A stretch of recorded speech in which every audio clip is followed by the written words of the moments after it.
너는 때에 맞게 살고 있는가? 하나님께서 모든 인간에게 성경을 통해서 질문하시는 내용입니다. 전도서 3장에서 천하 만물은 때가 있다 말씀을 하십니다. 천하 만물, 하늘 아래에 사는 모든 존재라는 뜻입니다. 인간을 포함해서 동물, 무생물을 다 아우르는 천하 만물이라는 표현입니다.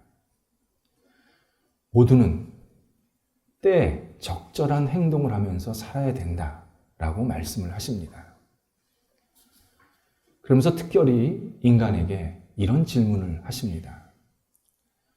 사람은 어떤 것을 심을 때가 있고 뽑을 때가 있고 들어갈 때가 있고 나올 때가 있고 일을 할 때가 있고 멈출 때가 있다. 질문하시면서 너는 그러고 있느냐? 우리에게 묻고 계십니다. 때를 잘 찾아서 그것에 맞게 행동하는 것. 하나님께서 지혜로운 인생이라고 말씀하십니다. 공부를 많이 해서 지혜로운 게 아니라 부유하게 살아서 내가 무엇인가를 채워서 지혜로운 게 아니라 지금 내 때는 뭐를 할 것인가, 내가 어떤 역할을 하면서 살아야 되는 것인가를 잘 깨닫고 행할 때 지혜로운 인생이라고 말씀하십니다. 때는 사람마다 다릅니다. 어린아이는 잘 먹고 자라야 합니다. 가끔 TV에서 어린애들이 세상 걱정하는 거 보입니다. 그거 어른들 장난입니다. 올바른 가르침이 아닙니다. 학생은 공부하는 게 맞습니다. 일부 사람들이 야 무슨 공부야, 살아보니까 공부 필요 없다. 그냥 너 하고 싶은 대로 살아. 너 하고 싶은 대로 즐기면서 살아도 돼. 참 무책임한 어른들입니다. 학생은 배울 때 배워야 합니다. 그리고 그것을 가지고 평생 자기 역할을 해야 되는 겁니다. 사회생활의 시작이 되면 열심히 일해야 합니다. 사회생활이 시작이 됐는데 놀 생각만 해요. 그 사람은 사회생활하면 안 됩니다. 일 열심히 해야 합니다. 안정을 찾아야 되고 사람들에게 존경과 칭찬 받아야 합니다. 그게 때를 잘 맞게 사는 겁니다. 나이가 들면 또 다른 역할이 있습니다. 그 역할은 그 연령의 상황에 따라서 조금씩 다릅니다. 하나님은 마지막까지 우리를 부르실 때까지 할 역할을 다 주셨습니다. 내가 스스로 내가 이 나이에 하면서 땅 쳐다보고 하늘 쳐다보면서 한숨 쉬는 거 하나님이 기뻐하시지가 않습니다. 분명히 내게 맡겨진 역할을 충실하게 잘 감당하기를 지금도 기다리고 계십니다. 우리가 내 때에 맞춰서 행동을 하지 못하면 자주 후회를 하게 됩니다. 인간은 기본적으로 후회할 수밖에 없습니다. 우리의 연약함이 후회하는 존재입니다. 다만 내가 대놓고 후회하느냐, 때에 맞게 살다 봤는데 좀 부족한 게 생각이 있어서 후회하느냐는 전혀 다른 문제입니다. 우리는 때에 맞게 잘 생활하면서 좀 부족한 것이 있으면 내가 이런 게 부족했구나 스스로 돌아봐야 합니다. 이때 과거 지향으로 살면 안 됩니다. 어떤 분은 나 옛날에 그거 했어야 되는데 못했어. 그러면서 지금 굉장히 힘들어합니다. 그거 잘못 사는 겁니다. 앞을 봐야 합니다. 지나간 것은 하나님께 맡기고 나는 계속 앞을 보면서 한 발자국 한 발자국 나아가야 합니다. 인생은 자전거 타기와 같습니다. 자전거는 뒤로 못 갑니다. 멈추는 순간 쓰러집니다. 계속 앞으로 가야 합니다. 어떨 때는 좀 빨리 갈 때도 있고요. 천천히 갈 때도 있습니다. 괜찮습니다. 앞으로 가는 게 중요한 겁니다. 하나님께서는 우리의 인생을 살게 하실 때 뒤돌아보게 하지 않으십니다. 앞을 보면서, 하나님을 보면서 계속 오라고, 가라고 격려하고 계십니다. 이때 우리가 꼭 필요한 역할이 있습니다. 빠르면 빠를수록 좋습니다. 자전거 타기로 비유하자면 핸들, 손잡이 잡는 것과 같습니다. 하나님을 믿고 의지하는 일입니다. 하나님께 내 인생을 맡기고 하나님을 붙잡고 사는, 하나님의 자녀로 사는 역할은 빠르면 빠를수록 좋습니다. 이걸 늦추면 후회가 계속 쌓입니다. 근데 예수 그리스도 하나님을 빨리 붙잡으면 내 인생이 흔들리지 않고 좀 시간이 걸릴지 모르겠지만 앞을 향해서 계속 목적지를 향해서 가게 되는 그런 복 있는 인생으로 살게 만드십니다. 예수님께서 이런 삶을 사셨습니다. 예수님께서 처음에 세상에 탄생하실 때 하늘에는 영광, 땅에는 평화라는 천사의 합창 소리가 들렸습니다. 예수님께서 이 땅에 태어나신 것 자체가 하나님께 영광이고 이 땅 모든 사람들에게 평화를 주는 고귀한 일이다. 처음서부터 예수님께서는 이렇게 복되고 의미 있는 삶으로 시작을 하십니다. 잘하십니다. 인간이시니까요. 근데 잘하시면서 하나님 함께 하시는 것이 사람들에게 보이고 뿐만 아니라 사람들에게 칭찬과 사랑을 받는, 인정을 받는 삶으로 계속 또 자라가십니다.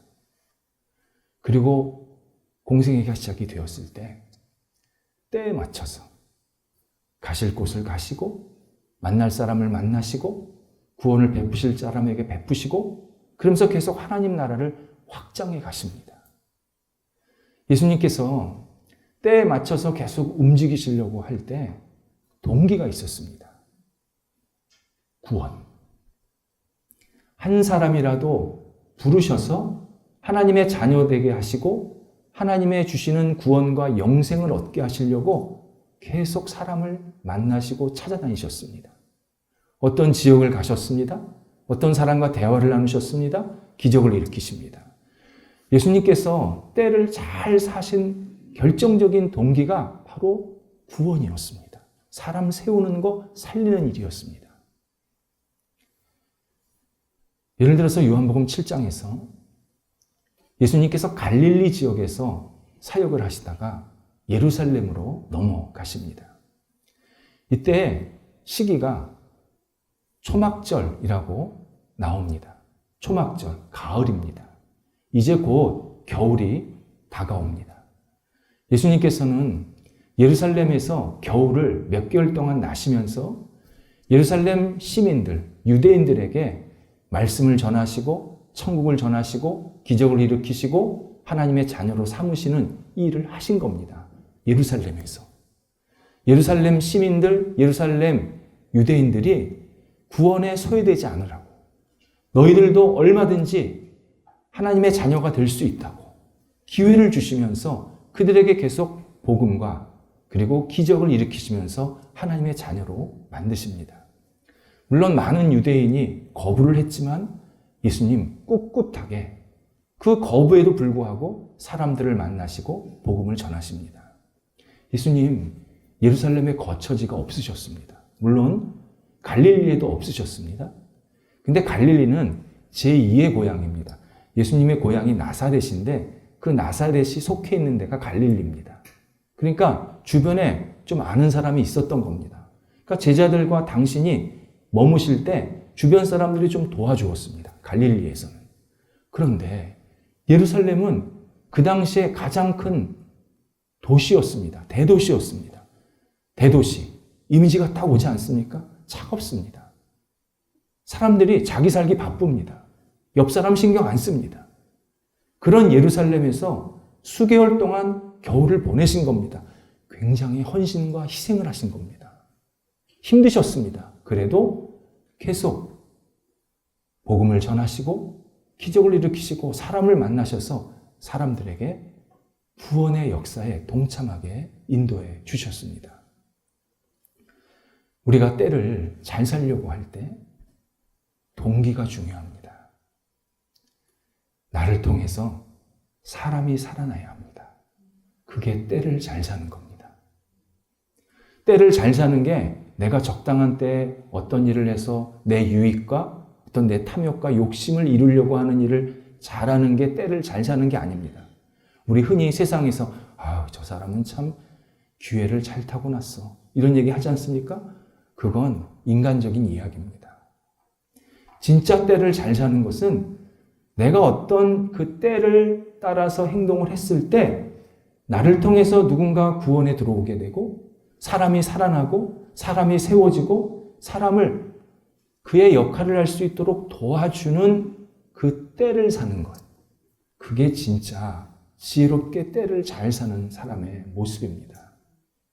이때 우리가 좀 어려움을 당할 수가 있습니다. 내가 사람을 세우고 사람을 구원으로 이끌려 하고 그리고 사람을 독려하려고 할 때 오해도 받을 수도 있고요. 때로는 좀 거부를 당할 때도 있습니다. 당연합니다. 어두운 영이 우리가 사람 살리라고 계속 옆에서 격려하지 않습니다. 막 방해 놓습니다. 예수님도 그러셨습니다.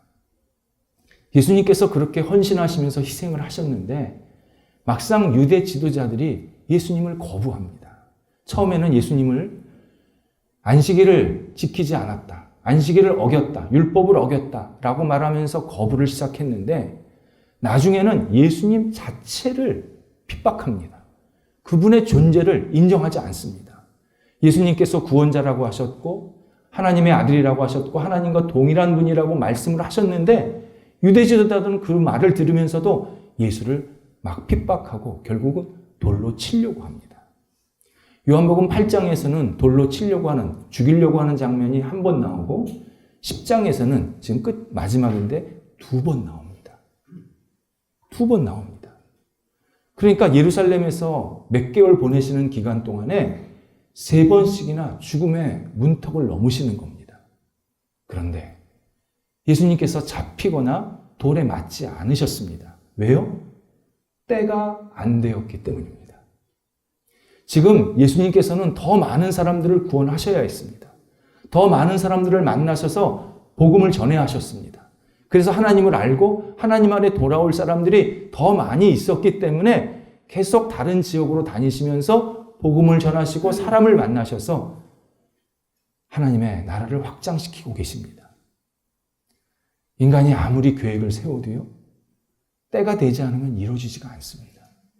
그래서 우리는 늘 하나님의 때를 구해야 되고 하나님의 인도하심을 구해야 되고 하나님이 인도하실 때 거기에 집중해야 됩니다. 하나님의 뜻은 여기에 있는데 하나님의 시기는 여기에 있는데 내가 이 일 하겠다고 막 집중해봤자 집중이 아니라 소모입니다. 소모. 근데 하나님이 이때다 딱 말씀해 주시면 그때는 집중해야 합니다. 뒤돌아보지 말아야 합니다. 과감히 모든 것을 쏟아 부어야 합니다. 하나님께서 이루십니다. 예수님께서 때가 안 됐기 때문에 아무리 돌을 던지려고 해도 예수님 돌 안 맞으셨습니다. 그리고 오늘 40절에 의하면 드디어 예루살렘을 떠나서 요단 건너편 땅, 요단강 지나서 건너편 땅 세례 요한이 세례를 주던 지역으로 자리를 옮기십니다. 요한복음 1장에서 이 지역 이름을 베다니라고 표현을 하고 있습니다. 베다니. 베다니는 세례 요한이 회개하라, 천국이 가까웠다 외쳤던 지역입니다. 그리고 회개하고 세례 요한에게 나온 사람들에게 세례를 베풀었던 지역입니다. 동시에 예수님께서 그러한 회개하라, 천국이 가까웠다라는 말씀을 들으시고 예수님도 스스로 요한에게 겸손의 왕으로 세례를 받으시고 그때부터 사람들을 섬기시겠다. 공생애가 시작된 장소였습니다. 그리고 다시 40일 동안 금식하시고 그리고 마귀에게 심각한 유혹을 받으셨던 그 광야와 산, 바로 옆에 있었던 지역이 베다니입니다. 그 베다니로 잠시 거처를 옮기십니다. 성경에는 베다니가 두 군데 나옵니다. 하나는 무화과의 마을이라는 뜻의 베다니가 있습니다. 과거에 무화과가 많이 있었기 때문에 그것을 무화과의 마을이라고 표현을 했습니다. 예수님께서 지금 가신 곳이 이 무화과 마을 베다니입니다. 요단강 남북으로 흐르는데 오른쪽, 동쪽에 있던 지역입니다. 예루살렘에서 3, 4일 거리, 그러니까 꽤 멀리 가야 한 그런 거리 지역이었습니다. 또 하나가 가난한 자의 마을이라는 베다니가 있습니다. 이곳은 요단강이 있으면 왼쪽, 서쪽에 있는 도시입니다. 마을입니다. 근데 이 마을이 예루살렘이랑 붙어 있습니다. 예루살렘의 위성 도시입니다. 그러니까 예루살렘 도시에서는 살지 못하고 일은 예루살렘에서 보는데 거주지는 밖에 빠져나와서 가난한 사람들이 집단 거주하고 있는 그 마을, 그곳이 바로 베다니였습니다. 요 베다니, 가난한 자의 마을 베다니에서 요 이제 곧 11장에서 나오는 나사로 가족을 만나십니다. 정리하면 예수님께서 겨울을 예루살렘에서 나셨습니다. 그리고 뚝 떨어져서 처음 공생애가 시작하신 무화과 마을 베다니로 가신 겁니다. 거기서 말씀을 전하시고 뭔가를 준비를 하십니다. 그리고 하나님의 사람들을 또 세우십니다. 다시 옮기셔서 가난한 자의 마을 베다니에서 기적을 일으키시고 또 구원을 세우십니다. 그리고 나서 다시 예루살렘으로 들어갑니다. 떠났는데 왜 들어가셨을까요? 십자가 지시려고. 그때 십자가를 지시는 겁니다. 결국 무화과 마을 베다니에서 십자가 지실 영적 준비를 하신 겁니다. 그곳이 어디입니까? 공생애가 시작된 곳. 첫 마음. 하나님께서 내가 이 아들을 사랑하노라. 내 기뻐하는 자다. 그 말씀을 들으신 그 첫 마음, 첫 사랑을 받으신 그 베다니에서 영적으로 준비하신 겁니다. 그리고 예루살렘에 들어가서 핍박과 모욕으로 십자가를 지십니다. 예루살렘. 전능자를 핍박하고 죽인 인류 최악의 도시입니다. 그런데 예수님께서 십자가를 통해서 인류의 구원을 시작하신 거룩한 도시로 바꿔놓습니다. 굉장히 의미가 있습니다.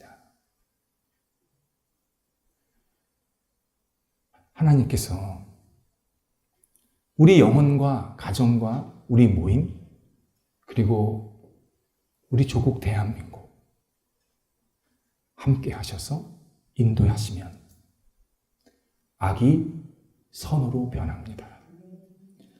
잘못된 일이 올바르게 회복이 됩니다. 무질서가 질서로 바뀝니다. 우리가 잘못 생각한 것들이 더 올바른 생각으로 변하게 만드십니다. 여러분, 이거 법으로 안 됩니다. 내 윤리로 안 됩니다. 돈으로 안 됩니다. 예수 그리스도께서 내 영혼과 우리 가정과 우리 모임과 우리 사회에 강력하게 역사하시고 인도하셔야 아름다운 열매들이 맺힙니다. 그래서 우리는 매일 예수님께 기도할 수밖에 없습니다. 예수님, 저를 인도하시고 우리 가정을 인도하시고 우리 모임을 인도하시고 이 나라 이 백성을 인도해 주옵소서. 간절히 기도해야 합니다. 하나님께서 가장 복된 길로 이끌어 가십니다. 베다니 사람들도 그랬습니다. 예수 그리스도가 자기들한테 찾아왔을 때 예수님을 보고 이 사람들이 변하기 시작합니다. 41절에 세례 요한이 예수님에 대한 한 말이 참이었더라 깨닫게 됩니다. 참, 진리라는 뜻입니다. 세례 요한이 예수님에 대해서 전해준 내용이 있는데, 예수님이 진리였구나, 진실이었구나, 그걸 깨달았다는 겁니다. 세례 요한이 예수님에 대해서 전한 내용은 하나님의 아들, 내 뒤에 오시는 이가 우리 인간의 죄를 짊어지고 용서해 주시는 하나님의 어린 양. 우리는 그분을 믿고 의지하면서 구원을 받아야 된다. 그분은 우리의 구원자다. 분명하게 선포해 주셨습니다. 그러면서 오늘 본문에도 나오지만 세례 요한이 기적을 일으키지 않습니다. 이게 무슨 말이냐면 세례 요한이 기적을 일으킬 수 있었다는 겁니다. 영적인 능력이 있었다는 겁니다. 그런데 표적을 나타내지 않았다. 예수님 앞에서 자기가 아무것도 아니라는 사실을 알기 때문에, 깨달았기 때문에 예수님 앞서서 자기가 어떤 행동도 하지 않았다. 오직 예수 그리스도만을 드러냈다. 예수 그리스도만을 사람들에게 전했다. 라고 알려주고 있습니다. 목회자로서 저도 우리 성도들에게 예수 그리스도만을 전합니다. 저나 제 말이나 제 생각이나 주변에 있는 사람들을 보지 마시고 예수 그리스도만을 바라보고 의지하시기를 간절히 기도합니다. 예수님만이 우리의 죄를 지고 십자가를 지셨습니다. 예수님께서 부활하셨습니다. 예수님이 재림하십니다. 선악간의 모든 것을 완벽하게 판단하시는 최종 전능자십니다. 우리 예수님 놓치면 다 잃어버리는 겁니다. 내가 다 잡고 있는데 예수님 없다. 하나도 없는 겁니다. 세상적 거 하나도 없는데 예수님 붙잡고 있다. 그분은 온전히 모든 것을 붙잡고 있는 것입니다. 예수 그리스도 우리 삶의 주제 되어야 합니다. 예수 그리스도 내 생활의 목표요 목적이 되어야 합니다. 예수 그리스도 내가 어떤 일, 어떤 행동을 할 때 근본적인 동기고 이유가 되어야 합니다. 예수님 놓치면 우리 마구 헤맵니다. 내가 잘 사는지 못 사는지도 모르고 막 헤맵니다. 그러면서도 내가 뭘 가지고 있다고 막 자랑합니다. 예수 그리스도가 없으면 계속 인간적인 자랑으로 끝난 겁니다. 그런데 예수 그리스도가 그 영혼의 중심에 계시면 그는 예수님만 자랑합니다. 베다니 사람들이 세례 요한의 말을 생각하고 예수님을 보니까 이분이 구원자가 맞구나 받아들인 겁니다. 이 과정 속에서 생각, 사고가 굉장히 중요한 역할을 했습니다. 그냥 예수님을 뜬금없이 믿은 게 아닙니다. 오늘 본문에 보면 요한이 예수님에 대한 말을 베다니 사람들이 생각해 보니까 참이었더라. 이것이 인간의 사고가 올바르게 작동되는 모습입니다. 우리는 이성이 있고 논리가 있고 생각이 있습니다. 하나님께서 이 생각을 하나님을 믿는 데 사용하라고 주신 겁니다. 이 생각을 내 욕심, 내 이익을 위해서 뭔가를 이루라고 주신 게 아니라 생각하고 생각하면 결국 하나님을 믿을 수밖에 없구나. 예수 그리스도가 나의 구세주시구나 라는 것을 생각하라고, 깨달으라고 우리들에게 사고할 수 있는 능력을 주신 겁니다. 내가 어떤 것을 연구하면서 하나님을 만나게 되고, 내가 어떤 일을 하면서 하나님을 만나게 되고, 내가 어떤 역할을 하면서 하나님을 만나게 되고, 그 만남 속에서 중간에 생각이 하나님을 더 생각할 수 있게 만드는 그런 역할을 할 때 우리의 사고가 올바르게 작동이 되고 있는 겁니다. 제게 종종 이런 질문을 하시는 분이 계십니다. 교회는 왜 여성들이 많습니까? 우리 교회는 되게 특이한 교회입니다. 우리는 남성이 더 많은 것 같습니다. 교회는 왜 여성들이 더 많습니까? 하나님이 여성을 편애하십니까? 진지하게 묻는 분들이 계세요. 제가 목회하면서 경험적으로, 그리고 이 남성과 여성에 관한 이 여러 가지 글들을 보면서 나름대로 정리한 이유가 있습니다. 하나는 여성이 조금 더 수용적입니다. 똑같이 말씀을 들어도요, 남성은 따집니다. 분석합니다. 근데 여성들은 공감합니다. 나에게 적용하려고 합니다. 그래서 여성들은요, 말씀을 들으면 그 말씀을 내가 삶에서 뭔가를 실천하려고 하는 움직임이 있습니다. 그래서 신앙생활을 꾸준히 잘합니다. 그런데 이 말이요, 반대로 남성이 신앙생활을 제대로 하기 시작하면 여성이 못 따라옵니다. 이 파고를 넘었거든요. 분석하고 따지고 이거를 넘었거든요. 그러면 날개를 답니다. 그래서 신앙이 굉장히 깊어집니다. 신앙 역사에서요, 존경받고 많은 사람들을 이끌었던 신앙인들이 거의 남성이었습니다. 여성들이 많이 예수를 믿었음에도 불구하고 사람들을 이끌 수 있었던 결정적인 지도력과 영성을 가진 사람들이 남성이 많았습니다. 그래서 남성과 여성은 서로 이렇게 보조해 가면서 도와주면서 부족한 것은 채우고 배우고 이러한 역할을 하면서 신앙생활을 필요가 있습니다. 자녀가 장성하면 아버지보다 어머니를 더 찾습니다. 안 그러십니까?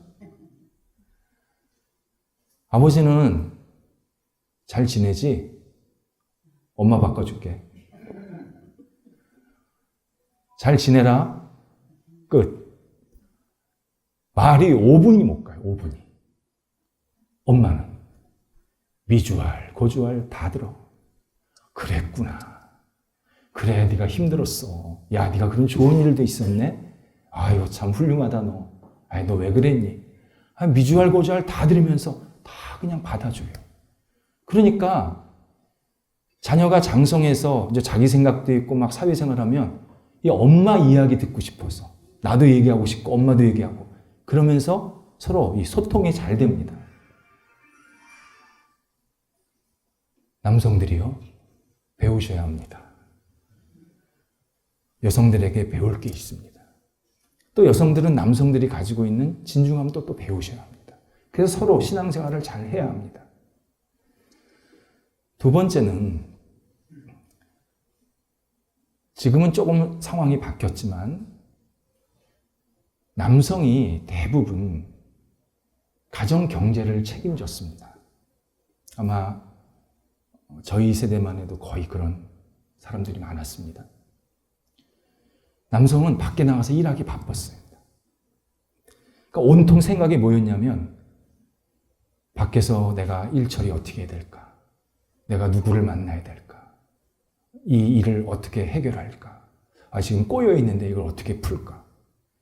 앉으나 서나 일 생각밖에 없습니다. 예수 믿고 구원받고 교회도 좀 나오시지요. 말을 하면 아유 무슨 소리입니까? 저 먹고 살기 바쁩니다. 제가 지금 딸린 식구가 몇 명인데요.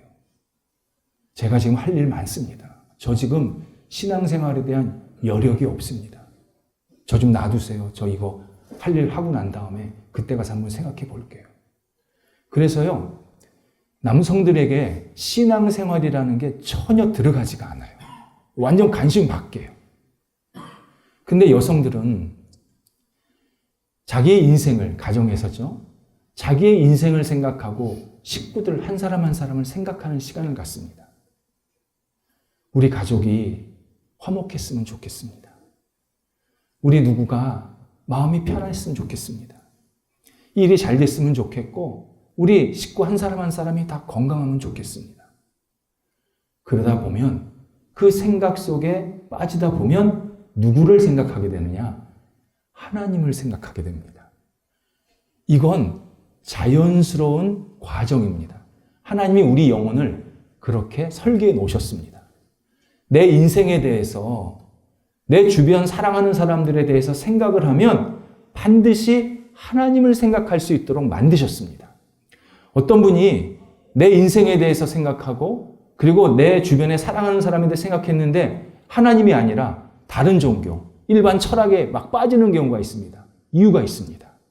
하나님 믿는 것, 교회 생활하는 것, 신앙 생활하는 것에 상처가 있기 때문입니다. 부정적인 경험이 있기 때문입니다. 그래서 그것을 버린 겁니다. 그냥 자연인 상태에서 놔두면 내 인생에 대해서, 내 삶에 대해서, 내 사랑하는 옆에 사람에 대해서 생각하면 누구랑 연결이 되냐면 하나님을 반드시 연결해서 생각합니다. 게다가 주변에서 친구나 이웃이 야, 내가 신앙생활하면서 교회 다니면서 이런 좋은 일이 있었어. 이런 어려움이 극복됐어. 이런 얘기 들으면 맞아. 교회 다니는 게 맞아. 하나님 믿는 게 맞아. 확신을 하면서 그쪽으로 움직이게 됩니다. 핵심은 내가 생각을 하느냐에 따라서 그것에 집중하게 되고 그걸 붙잡게 됩니다. 세상 것에 대해서 생각을 많이 하면요. 세상 일밖에 생각이 안 됩니다. 하나님이 없어집니다. 근데 영적인 이야기, 어떤 내 삶, 내 인생의 문제, 내 다음 단계, 내가 이러고 나서 어떻게 살아야 되지? 나 끝이 어떻게 되지? 이런 것에 대해서 진지하게 고민하고 생각하면 반드시 예수 그리스도를 만나게 하십니다. 하나님을 생각하게 만드십니다. 하나님을 받아들이게 만드십니다. 베다니 사람들이 그랬던 겁니다. 자기들 앞에 있는 예수를 생각해 보니까 이분이 참이었습니다. 그래서 받아들입니다. 한두 명 받아들인 게 아니라 많은 사람이 예수를 믿더라. 42절에 정말 중요한 단어 하나가 또 나옵니다. 거기서입니다. 거기서, 베다니로부터, 베다니 그 장소에서, 예수님이 있는 장소에서 라는 뜻입니다. 근데 이게 뜻이 나중에 좀 확산이 되는데 보통 파생이라고 그러던데 즉시, 곧바로 라는 뜻으로 확산이 됩니다. 그러니까 베다니 사람들이 예수를 믿을 때 미루지 않았다는 겁니다. 즉시 예수님이 구원자시구나, 진리시구나, 즉시 믿었다는 겁니다. 이게 중요합니다. 어두운 영은요, 자꾸 우리한테 미루라고 하십니다. 미루라고 유혹합니다. 꼭 지금 왜 믿어야 돼? 나중에 믿어. 너 지금 할 일 많잖아. 이 문제 좀 해결하고, 이 문제 좀 풀어낸 다음에, 너 좀 여유가 생긴 다음에, 건강해진 다음에, 네 마음이 좀 편한 다음에 예수 믿어. 계속 뒤로 미루게 합니다. 근데 이거는요, 우리 안에 들어오려고 하는 이 말씀의 씨앗, 깨달음의 씨앗을 자꾸 뺏어가는 겁니다. 씨앗이 못 자라게 합니다. 그래서 그의 영혼을 황폐하게 만드는 사탄의 대표적인 전략입니다. 그래서 사탄의 또 하나의 별명이 미로랍니다. 미로라. 다음에 믿어. 다음에 기도해. 다음에 예배 드려. 계속 미룹니다. 성령은요, 지금입니다. 너는 지금 믿어야 돼.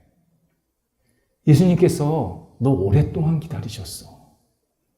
예수님이 어제 오늘 오신 거 아니야.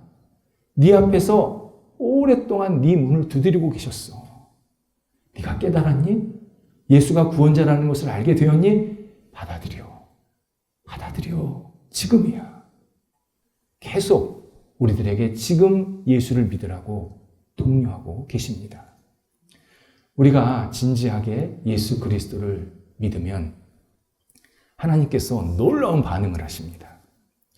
창세기 1장에 하나님께서 세상을 창조하실 때 한 번씩 창조하실 때마다 그 매듭에 보시기에 심히 좋았더라 라는 말씀을 하셨습니다. 이 좋았더라 라는 단어가 멋지다, 아름답다, 훌륭하다, 만족하다, 기쁘다, 제자리에 꼭 있다. 이 성경 언어 중에서 부정적인 뜻이 하나도 없는, 그래서 이런 단어를 뭐라고 표현하냐면 하늘나라 단어라고 합니다. 하늘나라 단어. 영적인 단어. 진짜 부정적인 내용이 하나도 들어있지 않는 최고의 좋은 단어가 좋았더랍니다. 좋았더라. 그러니까 하나님이 나를 보시고 좋았더라. 그러면 지금 내가 최고의 인생을 사는 겁니다. 근데 이 단어가 선지자들에게 쓰입니다. 뭐라고 쓰이냐면 기뻐하다로 쓰입니다.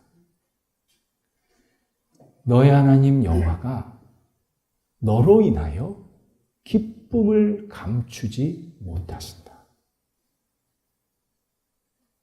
좋았더라와 기뻐하다가 같은 의미입니다.